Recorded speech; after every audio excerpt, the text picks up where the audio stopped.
लगती है अदालत फातिमा के घर। सलामुल्लाह अलैहा जिदे दिल च जो दुआ यो मंगे और सैयदा पाक दी बारगाह च नौकरी पेश करे। अदब की ऐसी लगती है, अदब की ऐसी लगती है अदालत फातिमा के घर। अदब की ऐसी लगती है अदालत फातिमा के घर। अदब की ऐसी लगती है अदालत फातिमा के घर। अदब की ऐसी लगती है अदालत फातिमा के घर।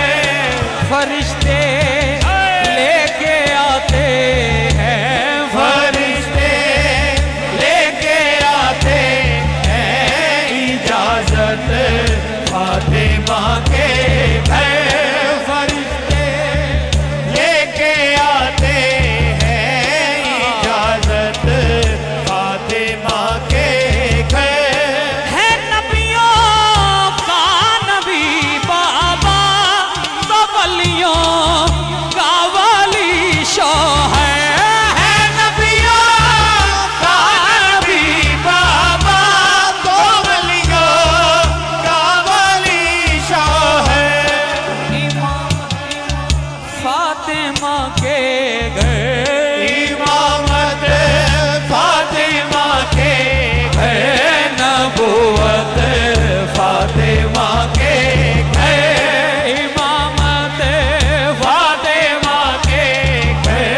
नबूवत फातिमा के घर।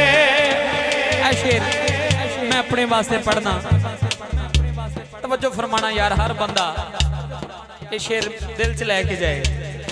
हाँ इस घर